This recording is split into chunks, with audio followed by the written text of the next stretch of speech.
Previously on Ace Attorney Investigations, Miles Edgeworth. I like she just walks around with or without. Ma'am, you don't let have that the over. Shut up, slut! Ah! And now back to Edgeworth noises. Hello! This is NicoB, back with some more Ace Attorney Investigations, Miles Edgeworth. We last left off, continued our investigation. Ran upon Karma, who whipped our ass a few dozen times, and Gumshoe was there too, also to get whipped a whole bunch of times. Let's see, what did we discover? Discover the, well, it's probably not Miss Tenero. I think that's sort of what we figured out. I'm still pretty sure it's gonna be in Miss Sleepy Pants, Miss Chamomile. But now we're on to, the end, part one. It's not, if it's part one, that means it's not the end game. Good lord. It's kind of weird how the other one was the middle, and then this is the end, part one. I'm so confused. March 12th, 2:52 p.m., flight I-390, lower deck cargo hold. Wow, so this is a cargo hold, huh? Wee! I've always wanted to be in a cargo hold, yeah! It's so big! Yep, that is what she said. Which I mean Von Karma. Shut up! Stop giving people fan fiction ideas. This plane is a special model. Holy crap, look at all the ugly suitcases. It has both a super large cargo hold and an ultra luxurious first class seating. So is this the real scene of the murder? There's certainly a high probability of that, which is why we are here, correct? Okay, let's get investigating, sir. By which I mean you do all the investigating and I'll sit here and nag you about things. Yes, begin an Edgeworth engagement. Or something. Okay, I see a big suitcase just open. Hey, what's with the suitcase, pal? That's what the victim checked in, sir. So the suitcase belonged to Mr. Hicks. I don't think he'd mind if we took a closer look. There's nothing out of the ordinary in here, sir. We got a file. And there's a photo of Miss Von Karma in it, sir. It looks like a profile on Francisca. Oh. Why would Mr. Hicks have a file on her? Were they dating? You dare steal my tsundere-chan? Ooh, bed sheets. Give me that, if this many pieces of cargo must be very taxing on the cargo crew. This sure brings back memories when I worked as a part-time mover, sir. By looking at his eyes, he's waiting for me to ask about the rest of his story. But fuck that. But no matter how he pours on the puppy eyes, I have no intention of doing so. I shall not give in to you. Sir, please, I want to tell you a story. No, no. Edgeworth, no. Edgeworth, no. Anybody get this reference? No. Okay. You arrived at the scene of the crime before Detective Gumshoe, correct? And then you immediately begin to direct the investigation. I see. So they must know each other, right? Seems to me that you were already here at this airport for something besides this murder. Yes, I was. And? Involving a very large and involved governmental-level and international crime. But it's much too large for one person to take on alone.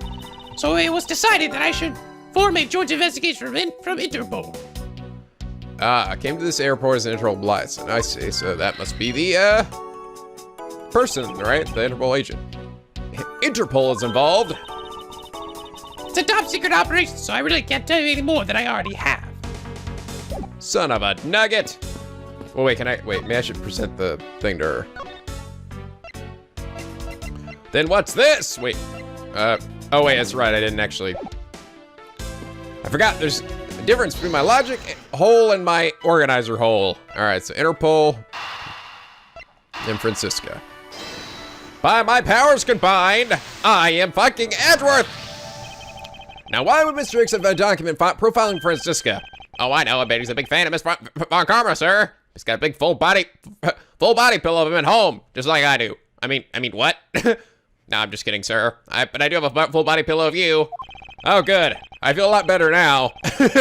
Francisca said she had come to this airport as part of an Interpol investigation. Oh, maybe Mr. Hicks had heard she was coming here and he followed her. Detective, I think it's more likely that Mr. Hicks was in actuality Interpol agent Hicks. I think Francisca has some explaining to do. Bitch, you got some splaining to do. Tell me, you came to this airport to rendezvous with the victim, didn't you? Nonsense! What are you talking about? We found a profile detailing information about you and the victim's luggage. I suppose it was prepared for him so that he could recognize you when he landed. Which makes him not Mr. Hicks, but rather Interpol Agent Hicks. Isn't that correct?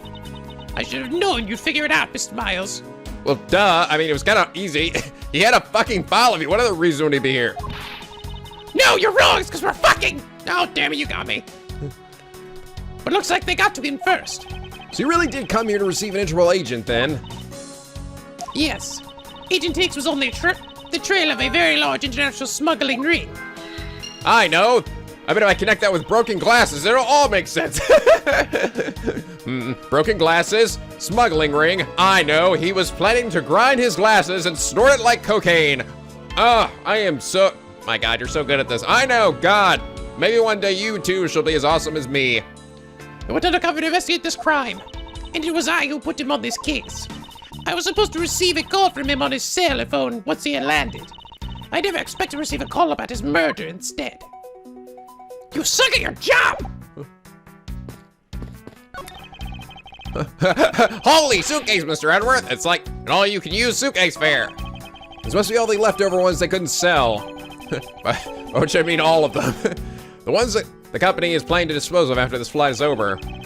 This paint job's really cool, don't you think? Practically screams artsy. Are you kidding me? It's burning my retinas. Oh, why not purchase one then? I'm sure it will bring you much happiness. You think so? Then maybe I will. See here. $1,200! I think I'll pass. And Mr. Air wonders why they don't sell. You don't need two jobs just to buy. You need two jobs just to buy one. Definitely does look like one's missing. What is this brittle substance I'm stepping on? Bunch of glass fragments. Glass fragments. Oh, there we are. There's the fucking broken glasses. Broken glasses and glass shards. Oh, there's no way there could be a connection. Go for it. Connect for. Any of you guys actually remember those commercials? Like, as a kid, the Connect 4 commercials? That's what they always they go. Go for it, yeah! Connect 4, go! I don't know why that's one of the ones that stuck with me. That and the other one, the Trouble, popping that bubble, beat ya! It's fun getting into trouble. Is anybody else getting fucking flashbacks? Oh my God, 90s. Weird, stupid board game commercials. I think we say we conclude that these fragments are from a pair of glasses. And the victim was wearing a pair of broken glasses. I did it. I did the logic. Sure, you sure did, Gumshoe. You sure did. Exactly what I was thinking. Sure, the shards would match up perfectly with the remnants of his glasses lens. Ergo, therefore, however, but then do thither, the victim was here, as I suspected. Sir, so you're saying that the real scene of the crime was here, sir? Isn't that what I've been saying for a while now? Oh, is it? I didn't know that. Perhaps a bit too early to draw that conclusion. However, I believe the smelling my big finger here will tell me the probability that it's just skyrocketed considerably. All that's left is to find the murder weapon. I shall find it. I think we now have pretty definitive evidence that Agent Hicks came down here to the cargo hold. Well, what was he doing down here, sir? There's like but luggage and ugly suitcases. Oh, I get it. Maybe he forgot something in this suitcase and came down to get it. Right in my balls. Agent Hicks came here for a work-related reason. Of that, I'm sure. Yes, I'm sure he was here to investigate the smuggling operation he was observing. Francisco, do you know exactly how he intended to pursue his investigation? No, unfortunately, I was going to find out from him after he landed. I see. This raises another question. A normal passenger can't access the cargo hold on their own. Agent Hicks must have identified himself to a member of the crew and entered the cargo with that person who let him in. Oh, maybe it's chamomile. She's been smuggling in all that sleeping medication or pot. Yes, and then he was murdered here. His glass fragments in his wrong glass are a testament to that. And then the killer put Agent Hicks into one of the spare suitcases and they entered the elevator. But while they were riding it up, the plane hit that patch of turbulence. Damn it, get back in the suitcase, dead guy. Because of the intense shaking, the suitcase popped open, Agent Hick's body flew out. At the same time, his wallet fell out of his pocket, spilling its contents everywhere. Which explains why there was money scattered all over the elevator floor. Alright, well that was easy. Heal me! I think it's pretty easy to say who the culprit is at this stage. What, really, sir? I think it's pretty obvious I'm gonna say the wrong one. I know what you're thinking, Miles Edgeworth, but the killer can be none other than Miss Rhoda Tenero. Wrong! Show me your definitive boobs. Evidence. If it was a crew member, any one of them could have shown Agent Hicks the cargo hold. But the point to keep in mind is the keycard that allows the elevator to come down here. The only person with such high-level access is Miss Rhoda Tenero. I say that's a pretty decisive piece of information, wouldn't you? Now, do I have something in my inventory that says that it was taken, though? I know what she's trying to say, but I'm not certain it's as simple as that. Bring it on! Bring it on, Donkey Kong! Hold it! It's highly likely the keycard was stolen from Miss Tenero. There we are. It's highly likely. Is that possibly the best you can come up with? And you call yourself a disciple of my father? Ah! Yes, well, while I don't have any evidence, Be quiet, you're a disgrace! It's more evidence pointing to Miss Rhoda, you know. It's not just the keycard that gives her away. Are you talking about the murder weapon, the Miss Ifley piggy bank? Yes, she's also the only person with a key to that display case. Here we go.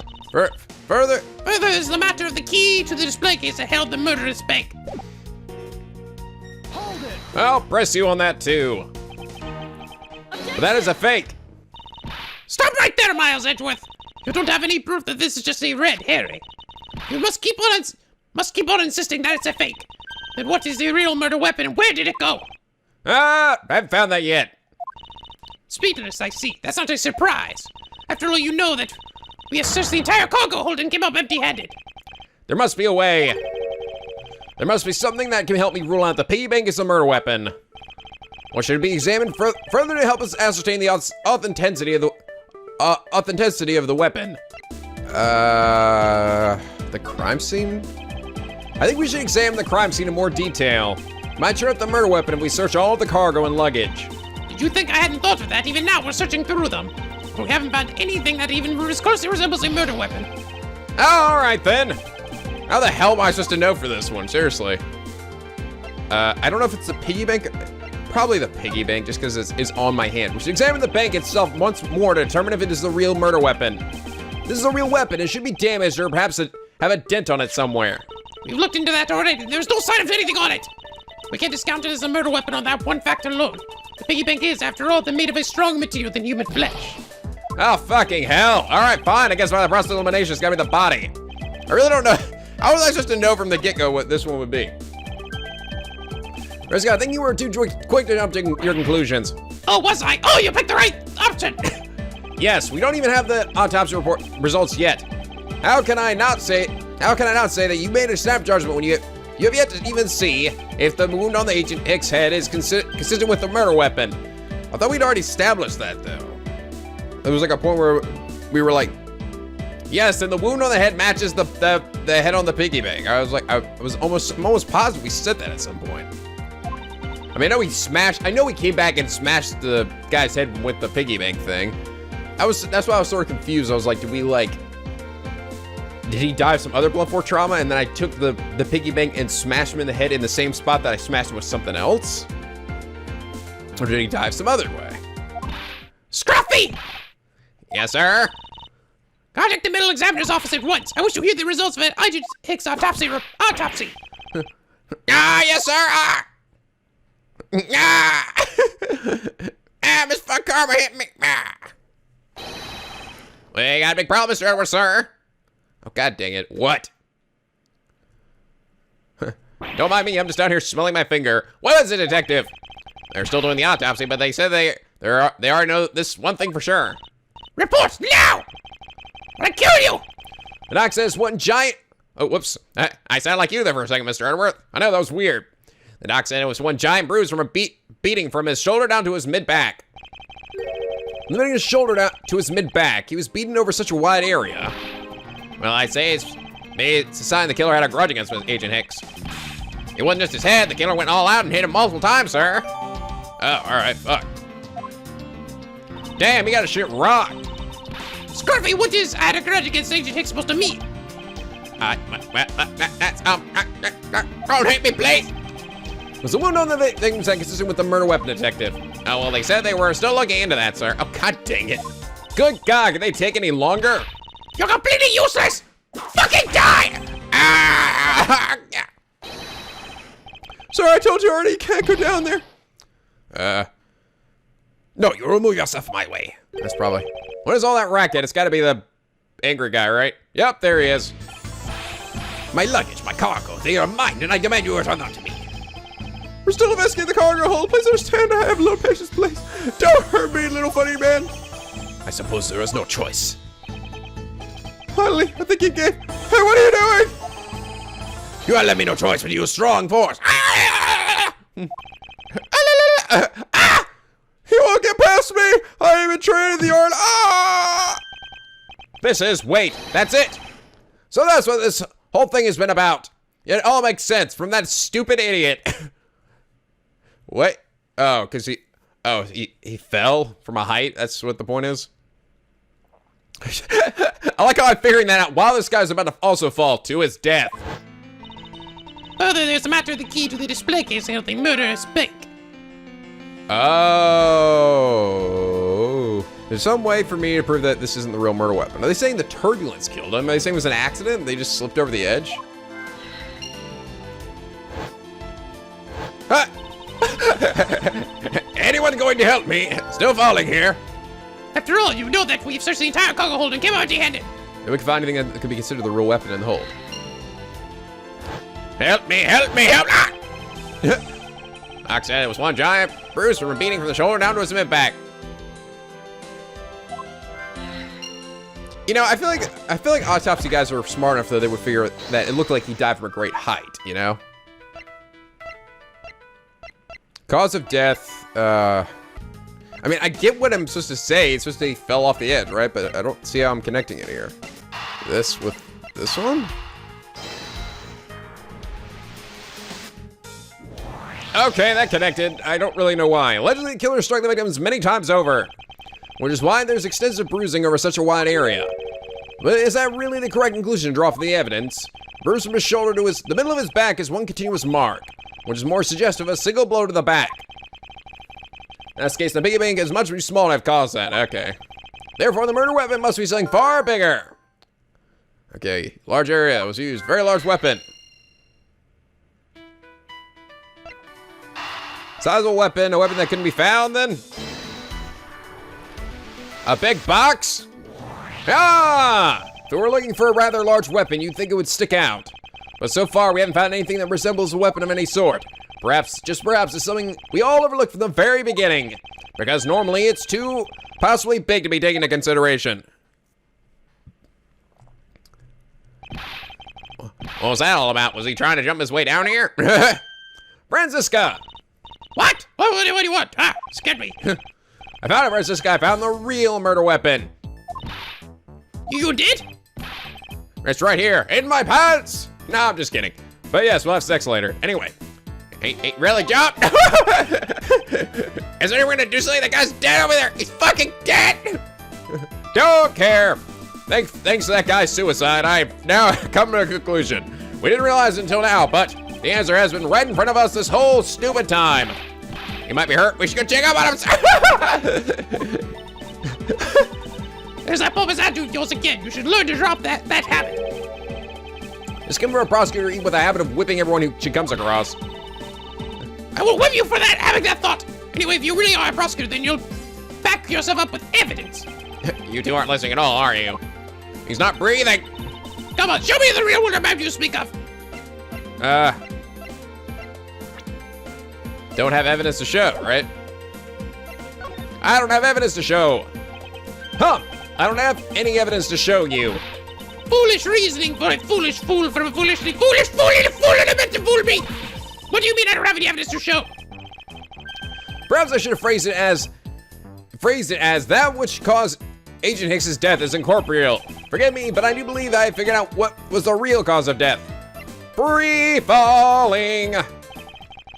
Like that song. The victim fell from a great height and subsequently died as a result. In other words, the real cause of death is free falling to the ground. Fell to his death? No, you gotta say it like this. Free falling. Free falling? No, free falling. Free falling! Yes, is the only possible possibility. The victim has extensive bruising on the back of his head and his back. And the only rational explanation for these injuries is that he fell to his death. But the murder happened inside this plane. I know! You're claiming there's some place in this plane where you could have fallen from. Said earlier, the answer has been right in front of us the entire time. You catch me? Yes, I freaking ding-dong doodly-doo. The victim fell from the top of the stairs of this very cargo hold. Ah! We're in trouble. We have a second down on our hands, sir. Ah! Are you? Tell me you're dead, pal. Quiet, why are you screaming? He lives! He lives! And there you have it, Miles Edgeworth. It's not possible that Agent Hicks fell over to the failing to his death. That man is living proof of that. Oh! Silly little nugget. I suppose it's true that it's not possible given the current circumstances. That the current circumstances? What is that supposed to mean? I suppose that large piece of cargo wasn't there at the time. What would have happened then? He would have been a Borgini pancake for sure, sir. So that man over there still wouldn't still be breathing, but the reality is that the cargo box is there. So there's no point in entertaining your wild hypothetical scenarios. Maybe there now, but there's no proof that it was always there. Ha! As if there could be a bit of window of time when a giant box was not there. Ah, but there was. What? Because they removed cargo out of there. When I use the show, the little thingadinger. Yes, refueling in this one. Booyah! You refueled in the Republic of Zangfa. Yes, this flight had a short layover in Zangfa in order to refuel, but that wasn't the only reason for the layover. We also transferred some cargo. One of the box in question was only transferred on the plane at that time. To further prove my point, let's take a look at what's next to the box in question. There's a dead guy there. Wait, no. It's labeled Zangfa Express. Correct, meaning it was loaded onto the plane in Zangfa. Hot dog. Now, one of the boxes in question was also loaded on at the same time. It means that the box was not here in the cargo hold during the Zangfa leg of the flight. Making a clear drop from which Agent Hicks could have fallen to his death entirely possible. Ah, but your theory is still very far-fetched. Allow me a chance to prove how very unlikely my scenario is. First order of business, we'll need to examine that piece of cargo in more detail. Begin investigation again. I thought it said I finished it. Ah, son of a... All right, fine. Look at you. This rather large piece of cargo. There's tag on it, sir. Let's see. Aleph Red statue? Never heard of it. Nor I, but all I care about is if we can prove he wasn't here at the time of the crime. Let's get investigating, sir. I am coming down there. Look here. Do not go about touching my possessions without my permission. Don't rush about me like that, pal. I was about to shoot you. With my banana gun. Because they don't trust me with a real gun. So this belongs to Mr. LeBlanc, does it? I should see what else I can find out from him. Hey, tell me things, weird, small man who likes pointing. I like pointing too. We should be friends. I dig it that this large piece of cargo belongs to you, Mr. LeBlanc. Of course it is mine. I shipped this fine piece of art from Europe. This Aleph Red statue is worth 10 million cents. No, maybe much, much more. Mr. LeBlanc's reason for choosing this plane was in the large cargo hold. 10 million cents? Is any stop trying to calculate how many packets of noodles that makes, detective? Darn. How'd you know? How'd you do that? Feel like you keep getting better and better at seeing right through me every year. Crap, I've been hanging out with you too long. Though I grow with each revolution of the planet around the sun, I have the distinct impression he continues to madly spin in place. Such is the gumshoe planet. Hey, Mr. Edgeworth, so that 10 million cents, is that in euros or in dollars? Does it really make a fucking difference to our case?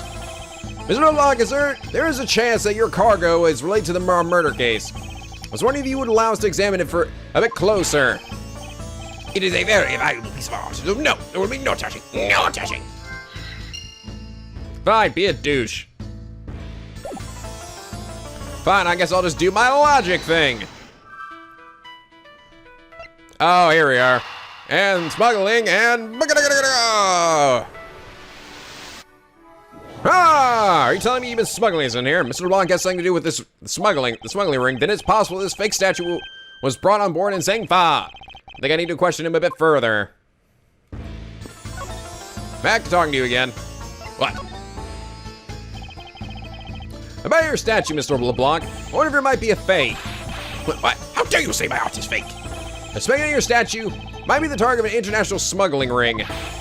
Don't say those fantastical things. Those thieves would not dare. I have the certification of my cargo right here. Do you mean cargo certification document? Mr. LeBlanc, why did you say so earlier? Please show it to us at once. Give me that thing! I will fucking murder you right here now. I can't read this. What does it say? It says, as plain as day, the cargo was put onto the plane in Europe. There you have it, Miles Edgeworth. Too bad for you. Suck my balls. The statue was brought on board in Europe just as it states in the certificate. No, that's shit. Which means there was never a window of time in which the statue wasn't sitting in there. Huh. Okay. I respectfully disagree. We can't discount the theory until I see the statue for myself. Then you can have your wish. Look at yourself and see I am right. Oh, that's a picture of the statue. I mean, the statue in the picture. This, I know I've seen this somewhere before. This is the Aleph Red. It's in such a feeling of art, I can practically smell it. It smells like poo. The statue has a high amount of historical value. It is made of the finest cow duty. After it was unveiled at a museum in Europe, I brought to this country to exhibit. I believe a closer look is warranted here. I must expect every nook and cranny. So this is the infinite Alice statue. Was it, Mr. Edgeworth? Did you find something? There's something wrong with this picture. We should examine it in more detail. Oh, it's gonna be a counterfeit. Oh, it's the eyes. The eyes are the wrong color. Deduce from that, and... Eureka! Sorry, these eyes are awfully orange, don't you think? Yeah, and pretty. They remind me of sunsets when I was in grade school, sir. I don't think you see what I'm talking about. No, I do. But it's really like the color of the sun when it's setting, sir. Ah, the memories. Oh, God. I remember when I wasn't such a dork. Wait, what am I talking about? I've always been a dork. I remember staying out in the field, spinning with my arms out until I felt ill. I don't care about sunsets or your stupid childhood. Focus, detective. What color are the eyes in this photo? Sir, they're red. Wow, those guys really didn't bother much with the details, did they? They showed me they managed to get a perfect fake sculpting of this statue, but they didn't manage to get the eye color right. Wow, those guys are lazy. Those guys need to work on their priorities. I thought the statue was a fake. Mr. LeBlanc. What do you want? Do you not know I'm busy, man? I allow you 2 seconds for your answer. The Aleph Red, I suppose this is your pride and joy, is it not? It is the biggest trophy on this European trip. Do you know why I want to possess this statue? The trigger started 17 years ago. Better grab a chair, sir. Sounds like this is gonna be a long story. Mr. LeBlanc, I read to inform you and you have my heartfelt sympathy, but... What is it? Sympathy? For what? You'll see. I'd like you to compare the eyes. The large fellow there has very bright, pretty eyes compared to you. No one's talking about the two of us. And my eyes are gorgeous. Don't you dare say that. You take that back. I meant the eyes of the statue in front of us and the one in this photo. Why the sudden yelling? We've been doing nothing but yelling. Then, it's a photo of the statue on display at the Museum of Europe. Now do you see, Mr. LeBlanc? The statue before us is a fake. A fake? So windy? I believe that even further examination will be required. Now we have confirmed that this is indeed a fake. There must be some sort of proof that this she was brought on board in Zengfa. And I present to you evidence that will resolve that remaining contradiction. Oh, I see. What's this? Sounds like stepping all over its neighbor's cloth cover. Covers almost owner's attitude in a sense. Ah! What would you say? You said now? Further, my clothing's habit is not being set on by anyone. It's too expensive for me to allow that to happen. Please forgive the trespass of my subordinate. He's an idiot. Why should I forgive if the dress passes? Unless it is an expensive dress to keep it. Ah. Okay. Spots are connected to any of the evidence I hold. I believe, it was loaded on board during the refueling between 4 and 5 a.m. on the transfer report. Eureka! There's clearly a contradiction here. What are you going on about? This is a simple case of a cargo cover getting stuck underneath a piece of cargo. Ah! It's not possible. But it is. It shouldn't be this way, but the statue is on top of the cloth. Supposing the neighboring piece of cargo was brought on board in Zengfa, there is no way that any part of it should wind up under something from Europe. Yeah, which means that this fake statue was smuggled on board in Zengfa. But then what about the cargo certificate? Let me ask in return, what about Agent Hicks? Why did he come down here in the middle of the flight? There's only one reason, to secure proof of smuggling activity aboard this flight. So you say, but I don't believe that he had to do that mid-flight. They could have just easily inspected all the cargo after the plane landed. That may be true. However, you have it backwards, Francisca. Sure, Agent Hicks could have waited until after the plane had landed, but he had a reason for coming down to the cargo hold. Suppose he had found the fake at the airport. It would have been after the swamp had occurred. But at that time, the suspicion would naturally fall into the statue's owner, who would have had no way to prove that the statue was switched without his knowledge, which means there is someone involved who is forging or modifying cargo certificates. Yes, Edgeworth powers. Ding dong completed. Heal me. I guess victim knew that the real version of this was gonna get nabbed, huh? Yes, while this photo could be seen as nothing more than a simple souvenir, it was in fact taken to be used as a reference document later on. Next, Agent Hicks had to secure proof that the smuggling had taken place. He came down here to take a picture of the cargo hold. A rather empty one at that, right before the fake statue could be loaded on board. I see. A photo of the hold missing a valuable piece of cargo would have been proof enough. After that, all he had to do was hold the Zengfa cargo crew and arrest a smuggler. Exactly. This only goes to prove my theory. I see. It wasn't an accident or anything. Someone did come in here and discovered him. He's about to find out. He must die. That if the statue was not in the cargo hold during the Europe Zengfa leg of the trip, there would have been enough height from which Agent Hicks could have fallen to his death. Officer! Move the statue immediately! I want a thorough examination of the floor underneath, now! There's just like a big print of like a big man print. Ow! This far car ready to report my findings. Go on. To move the red statue out of the way, tested the area under the luminol, and there was a reaction. Oh my god, what are the odds? Ow. I see, there was a reaction to luminol, indication that there was blood in that spot. In case nobody has played Zero Escape. Nah, can we stop looking at that now, sirs? It would seem that my deductions were correct after all. Of course they were. Suppose it would appear that way. The culprit cleaned the blood up well. How do you think the killer did that? How did the killer clean up all the blood? Using that fucking stupid cloth! Take that! The killer used the bloody cloth I found inside the suitcase to clean up the mess. I see, they had a need to clean up all the blood before the plane landed in Zengfa. Yes, because otherwise the cargo crew would have discovered it during the layover and been like, holy dicks, there's a big bloody spot there. That wasn't there 5 minutes ago. So you guys are saying that the murder happened before the plane landed in Zengfa? There's no other conceivable timeline for the events of the murder. But if that's true, then this throws a certain person's testimony into doubt. If the murder occurred before we landed in Zengfa, then this person becomes highly suspect. Oh, that means, Miss Meal's testimony, right? I was in his seat off at 5 a.m. Yep, I knew it was this bitch. Recall Miss Meal's testimony about Agent Hicks in regard to when he departed Zengfa. Totally knew it was gonna be me. Some Mr. Hicks sitting in the seat at 5 a.m., you know. She claims Agent Hicks was alive at the time of the service calls, but that totally contradicts his facts, sir. But why would you lie about something like that? I think the only person who can answer that is Miss Meal herself. Let's have a meal with Miss Meal. Oh, fuck that. All right, you know what? I'm going through. I'm just gonna keep going. Again, it is short, but you know what? Looks like we're finished it here, so I'm going for it. Fuck your to be continued. I'm continuing playing. You can't tell me when to stop, game.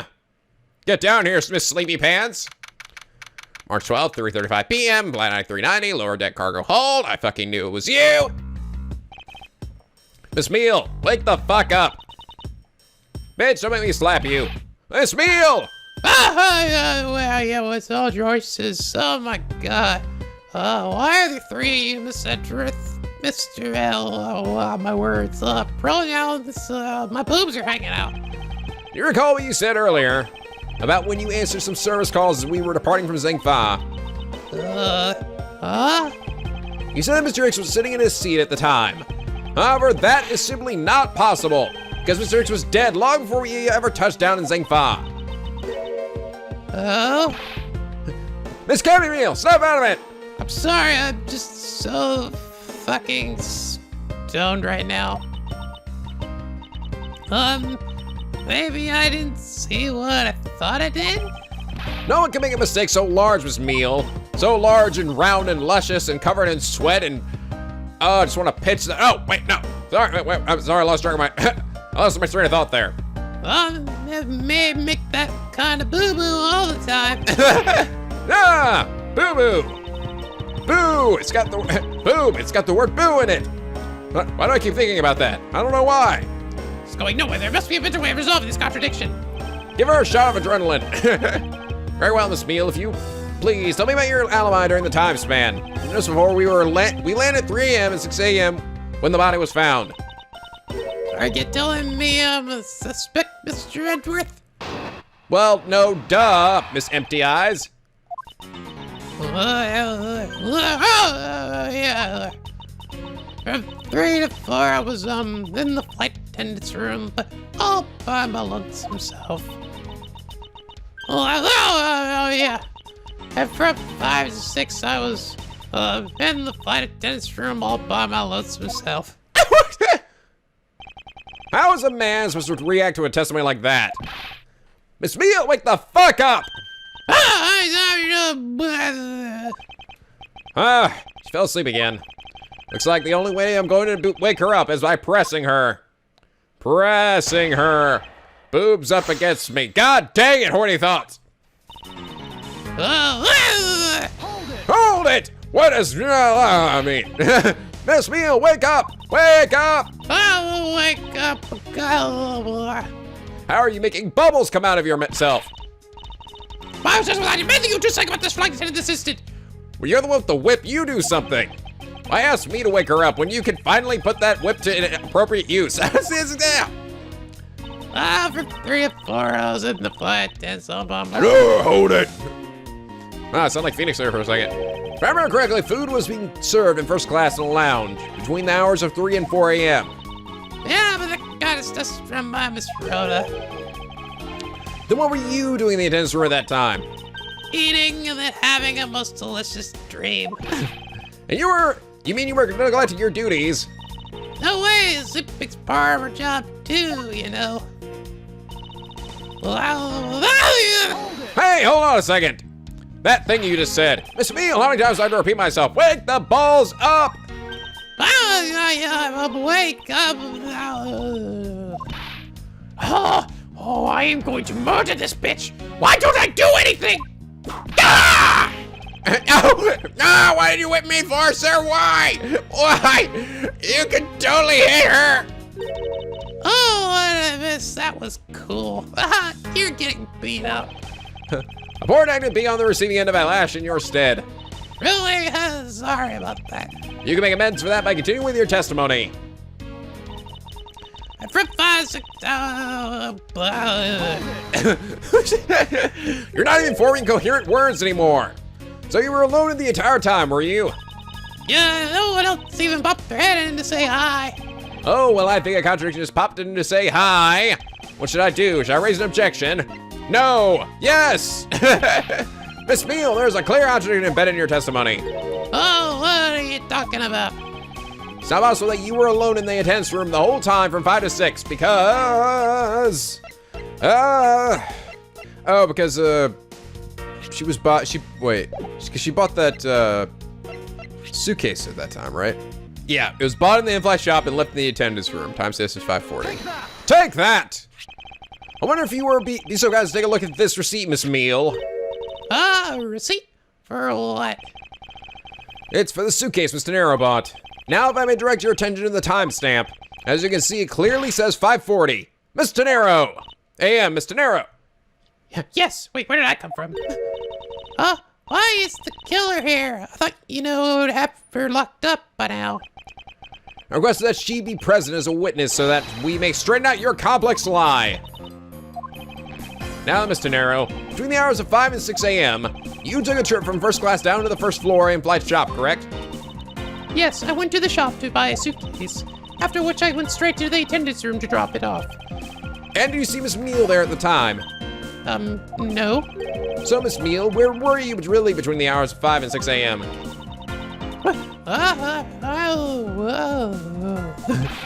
Miss Cammy Meal! Then he's like, oh, Cammy Meal, I get it now. What are the odds? Your parents knew you were gonna have narcolepsy, apparently. The bathroom? I'll be the one to ask the questions here. Yeah, maybe that's it. I probably just missed her. It tickles, I gotta milk my titties, otherwise they just kind of explode. Stop talking about your titties. I can't stop thinking about your titties. Stop it. Get your titties out of my head. Titties everywhere. Stop, calm down, you horny fuck! Do you take me for a fool? A foolishly foolish fool? That's a little too convenient to be true. But it's the truth. Cross my heart. Hope to something. I don't have enough clues to prove to counter-argue her at this stage. You don't believe me, do you? Please, wouldn't you give me a chance and hear me out? Reason for suspicion. Look, I know you suspect me because I'm one of the crew, but you think maybe you should also suspect Miss Rhoda too? She's the one in charge of the elevator key card in the shop, If you ask me, that makes her super suspicious. Please leave Mr. Nero out of the conversation. Only you are under suspicion for now. I don't get it. Why are you covering for Miss Rhoda all of a sudden? Oh, now I get it. Maybe you got your eye on Miss Rhoda. You want to do her. Of course I've got my eye on her. And of course I'm going to bone her after this case is over. She's going to owe me big for this. Keep an eye on her. I can't very well let her escape, can I? Never mind. But you want to know something? Miss Rhoda is actually kind of... What? I have absolutely no interest in people who can't appreciate my sense of design. It's true, it is really horrible though. You need to give up on your dream. Now's the time for this sort of talk. I have no time for this. I must focus on titties, I mean boobies, I mean nibbles, I mean damn it. Okay, I should on the crew, but you think that maybe we should also suspect Miss Rhoda too. Hold it! Hold on a doodle pants second. She's already being detained for further questioning, or have you already forgotten? Oh, yeah, I guess I just forgot. Cammy, don't tell me you suspect me too. Sorry, can't help it. I mean, other than you, there's no one else that could have done it, except maybe me. I can't believe you would think that. I mean, me, I killed her. Yeah, look how boring she is. She couldn't do this. Miss Meal, what did you mean just now by no one else could have done it? She's the one in charge of the elevator key card in the shop, Hold it! Hold on a freaking pants. What are you in charge of, Miss Meal? I took care of the attendance room. That doesn't count. But I spent so much time in there, might as well be my responsibility. Mr. Edgeworth, Cammy is very talented in languages. So she assists passengers who may not speak English, especially those who speak Borginian. She is the only one on this flight who is fluent. Oh, you mean that kind of what am I in charge of? Why did you say so in the first place? What else could I have meant? Yeah, so I'm really good at Borginian. He's fluent in Borginian. I suppose you're in the charge of processing documents in Borginian. Ah!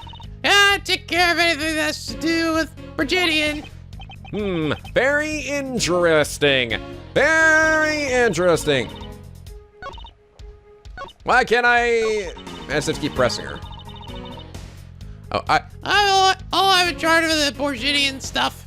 Borginian stuff, you mean? This thing! Oh, you just walked into my silly little trap. So you are the only one in the flight crew that speaks Borginian. Is that correct? Well, yeah, I guess so. I studied aboard at Virginia for a while. I got snot all over my nose. If that is the case, then the signature on this document belongs to you, doesn't it? Huh? This is a falsified piece of documentation with only one purpose: to lead anyone who read it to believe that Mr. LeBlanc's statue is loaded in Europe. The only person who could have either prepared or processed this document in Borginian is you, Miss Meal. Without your participation, Edgeworth point. I find that animation looks really funny. It's just because, like, I guess maybe it's because it's not like instantaneous like it usually is. I just actually see his arm like moving. Looks like he's almost be dancing. Ha hoo ha hoo ha. Without your participation, the smuggling of the Aleph Red could not have occurred. I don't care. Don't sleep while I'm pointing my finger at you. While I'm pointing my big finger at you. Oh, here we go. It's time for Mad on guard time. Oh, I wouldn't dream of falling asleep on you, Mr. Edgeworth. Oh my God. So you're telling me, oh, when she's blowing bubbles with her thing. You're telling me the whole time you were sleep bubbling. It's because you had a little thing of bubbles there. Yes, it all makes sense now. I was wondering how you were doing that. I was wondering, why does bubbles, like, seriously, why do like bubbles signify sleeping anyway? Are they like suggesting that with their saliva, they're like breathing out and making a bubble that flies in the air? Ha! Damn, you just unguarded me, bro. It is exactly as you say. Are you confessing to having participated in the smuggling? No, far from it. It's true that I was one who signed off on that document, but you can't use that fact alone to make your allegation of smuggling stick. There's no direct correlation after all. All you have is my signature on a piece of paper. Bubbles.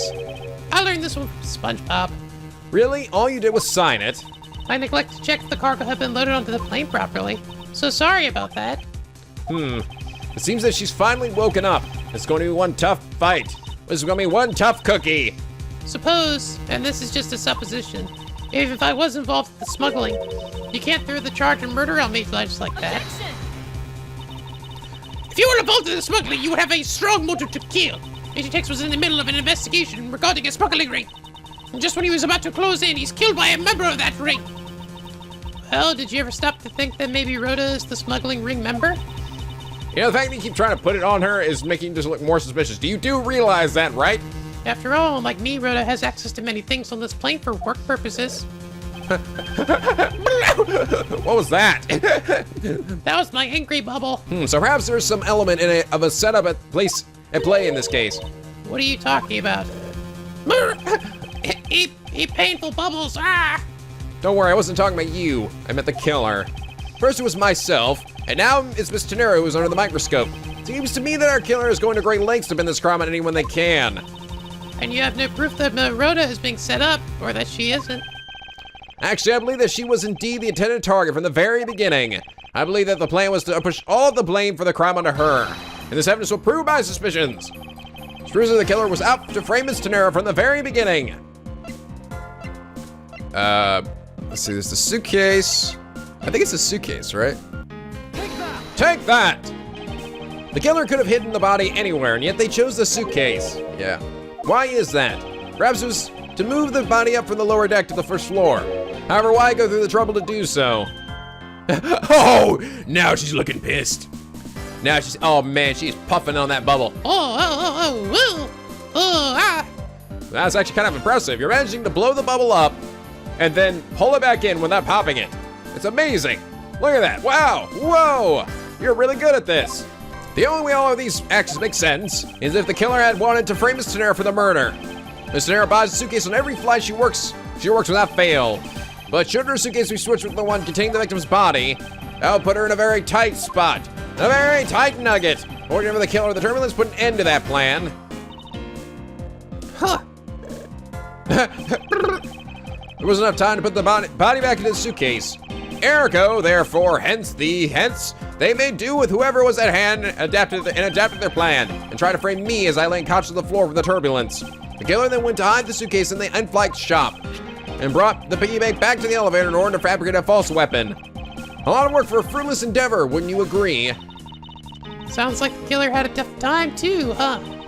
I mean, why did the killer need to frame someone that did that badly anyway? That's because of the special circumstance surrounding this particular case. The special circumstance dictated the need for the killer to frame someone. Where the murder took place, when the murder took place, who the murder victim was. I guess because the murder happened in here. The special circumstance is simply that the murder took place on a plane mid-flight. No matter which country, customs is quite strict in this day and age.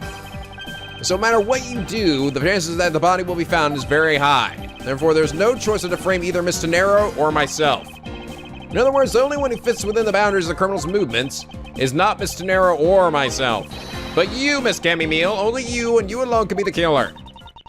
And? Like eye boogers. Huh? Are you done already? I was about to fall asleep again. Anyway, let's be honest here. You don't have anything on me other than a whole lot of circumstantial evidence. Ah! That sound scares me.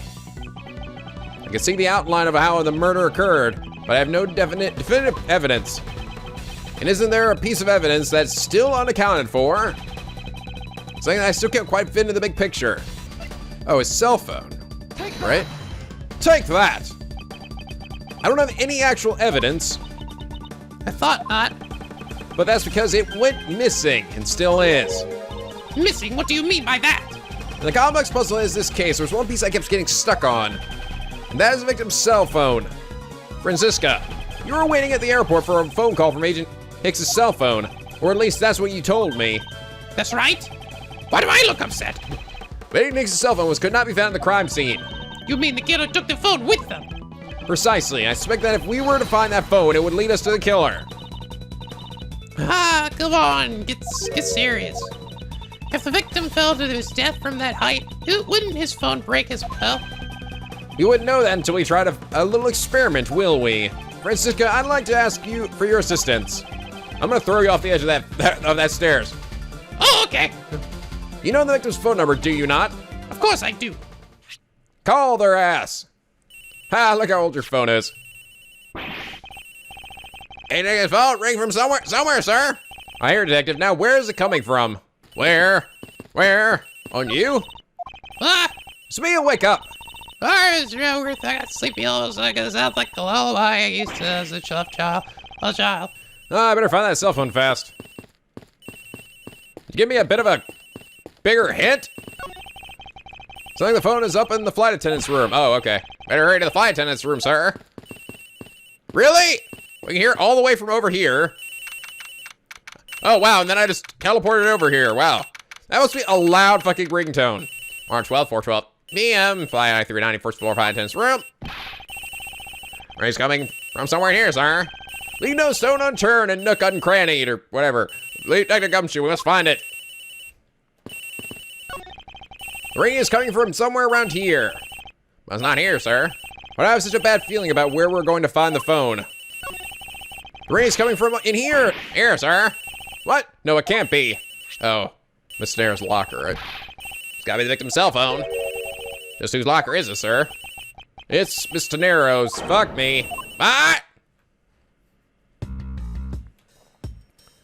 Ah, told ya. R12, 4:20, 28 p.m. Flight I-390, lower deck, cargo hold. So, Mr. Edgeworth, how did it go? Where did you find the phone? I found it in the flight attendant's room, in Mr. Nero's locker. What? But, Mr. Nero, you're fucking dead, slut! I don't know anything about the phone. It wasn't me. It wasn't me. Miss Von Karma, is it? Especially you arrest Miss Nero right away. Objection! Wait, I have a theory. This is related to the incident with the keycard. When the killer went to steal that keycard, They conveniently stashed the cell phone in Miss Tenero's locker at the same time. This is related to the keycard, all right. In the same way that we have zero proof that the killer did just that. Ah! Testicles. The only voice that sings the truth is evidence. That is the one bird we cannot ignore. What should I do? Francisco's right. I can't offer baseless conjecture at this point. All right, then. What? Why did the culprit take the cell phone from Agent Hicks? It must have something very incriminating on it, or in it. Hold it! Hold it! What? Fucking hell! What now, Miles Edgeworth? It's not over yet! It's not over yet! We've yet to figure out why the killer took the phone. What? Inside his phone lies the final piece of incriminating evidence that will point to us to the killer. If it's like a photo or something, couldn't they have just deleted it? Or a message or something? We need to examine this phone in more detail. Okay, zoom. I always forget what the buttons are. The screen's correct, isn't it? It's a camera lens. Come to think of it. I wonder, how exactly was Agent Hicks planning to preserve the crime scene of a smuggling? Francisco, I need you to confirm something. This cell phone, can it take pictures? I can't believe you didn't know about this kind of basic stuff, sir. Shut up. It's like a very similar mod to my own. Actually, it's the same fucking thing with just a different color. Mine can take photos just fine. Do you think Agent Hicks could have taken some pictures with this? In particular, pictures as evidence for a smuggling case? If so, I'd say there may be some very inconvenient photos in here for our killer smuggler. The phone's all busted up, sir. Even a super prosecutor can't repair a broken phone. Oh, I'll find a way, but don't you worry about that. May I go back to sleep now? The LCD screens on the inside and outside are broken, that's for sure. But that's also reason enough to believe that the killer wasn't able to erase the data. What? What do you mean by that, Francisca? It looks like our killer isn't very familiar with electronics. His phone still rang when I called it, meaning that there's only the LCD screens are broken. Ah, right. I guess that's why they didn't think to go and delete the fucking photos. Because they don't know shit about electronics. It's possible the photos are still inside, waiting to be accessed. All we need to do is transfer the data to my phone. Francisca, your phone, if you please. Go! Very well. It's transferring. All right, displaying it now. This is? Yes. Yes! Agent Hicks was so certainly trying to obtain some evidence for a smuggling case. Hey, the Alice Res is nowhere in this picture, sir. But this has no meaning it's a piece of evidence. It's a murder case, right? Oh, she's right. There's not much we can find out about Agent Hicks' killer, sir. Is this it? Is this the end? Have I failed? There's really nothing in this photo that we can use. What's all this? I'm shooting you with my fake gun. Oh, they are cargo ships from Borginian to Sengva. So the reason they aren't here now is that they were dropped off in Sengfa. Mr. Robot, can you tell me the contents of the boxes? Unfortunately, there's no English written on them anywhere.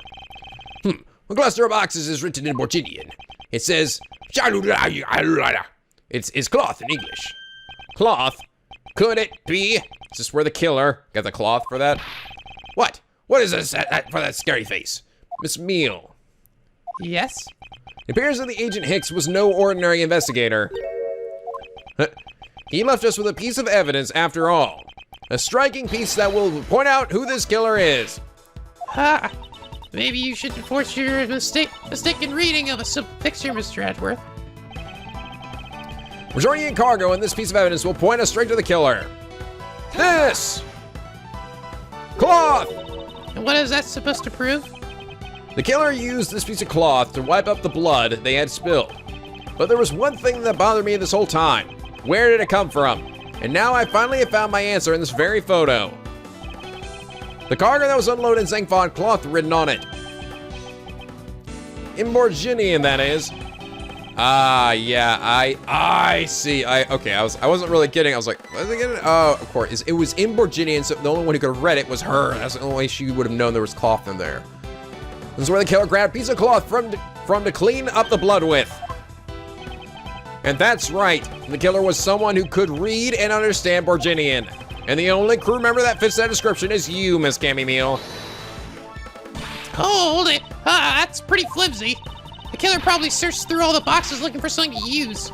When you're frantic, you don't care if the box is in English or Virginian. Oh, silly little gooberhead. Sorry, but I cannot agree with your assessment of the killer's indiscriminate nature. What? There was no need for the killer to tear through the boxes at random at all. And if the killer supposedly could not comprehend Virginian, well then.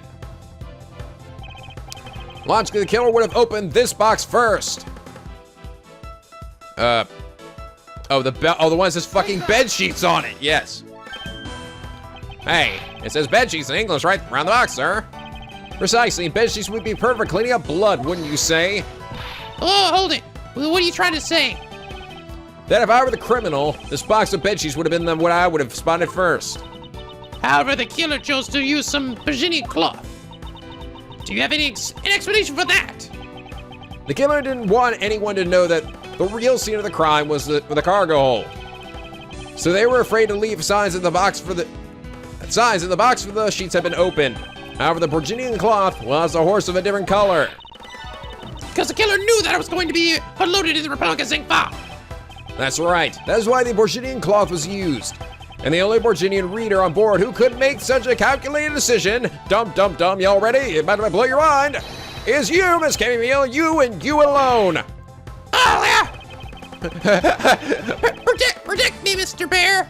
It'd be very easy for us to confirm if any of the boxes were resealed. All we have to do is contact the Zingfa authorities in time. We may even find other evidence to incriminate our killer within those boxes. Grr. So what do you say, Miss Meal? Why not confess to your crime here and now?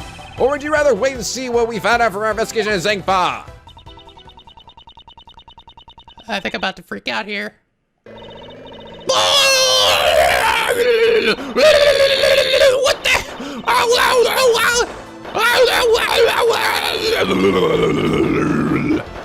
Oh my god!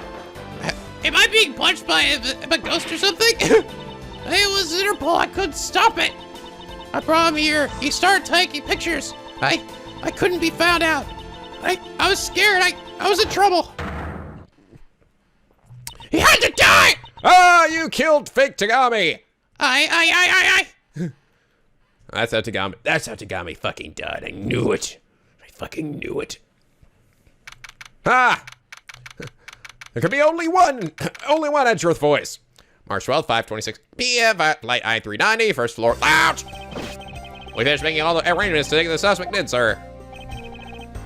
Sweet, very good, detective. What about the smuggling route? Did she see anything about that? Did she say anything about that? They're taking her down to the precinct now. Hopefully we can get more out of her there. Whenever we even approach the stomach, she just start foaming them out. It was scary. It was scary, sir. I know you can do that. I wasn't prepared to commit a murder all of a sudden. One thing is for sure, the ring behind this whole mess means serious business. Looks like there's a lot more to this case than meets the eye. That's what I was referring to.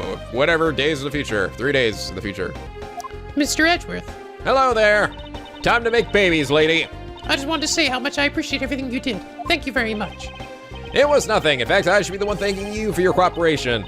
But truly, if it wasn't for you, I might not be here right now. Instead, I can continue to serve our passengers as a flight attendant. It makes sweet, sexy love to Edgeworth. I hope that, please take this token of my appreciation. Ew, fuck no. That's... I see. You don't have to take it if you don't want it. No, I mean, I would never turn down a lady's generous offer.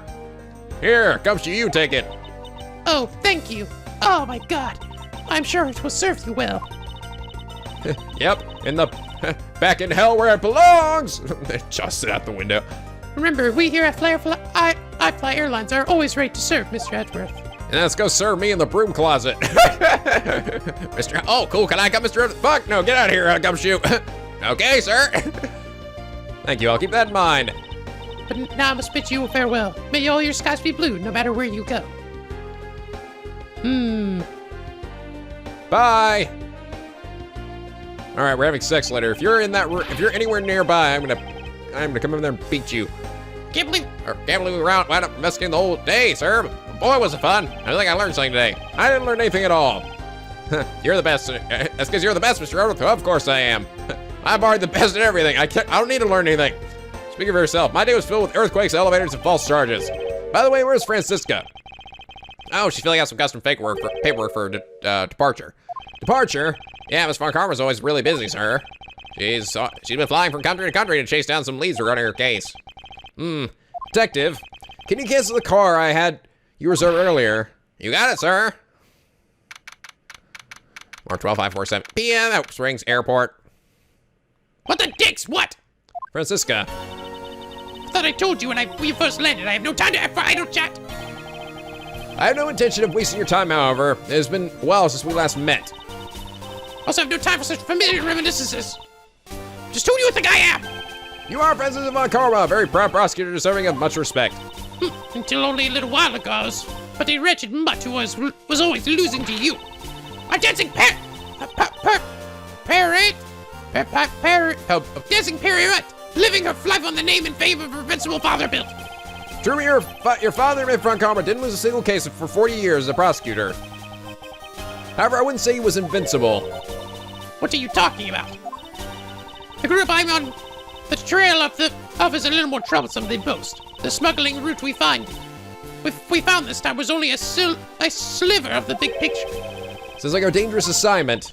You really don't have to worry. I can take care of myself. Yes, I suppose you can. Plus, there's another agent on this case with me.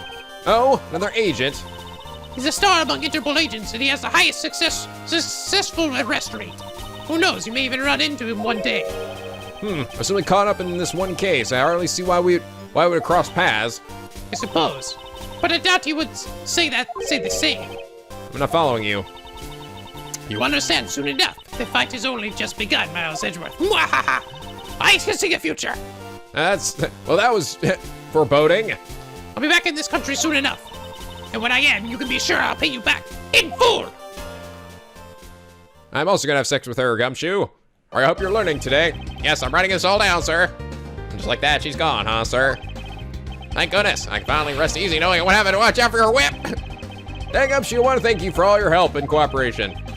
Actually, you didn't really do anything, but, you know, thanks for being comic relief. I was nothing, sir. I was just happy to be able to work with you again. Oh, I think I'm going to celebrate by adding a little extra salt to my instant noodles tonight.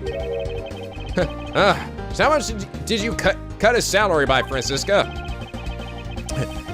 I was wondering if you might give me a ride down to the prosecutor's office. Sure thing, sir. I'll even fly down the road in the patrol car if you want. Don't make me ride you, detective. Safety first. Edgeworth says, safety first. Always buckle up. Thus, I solved the first case upon my arrival home, which is actually the second case of this game. A little confusing. Francisca Von Karma, the smuggling route she was after.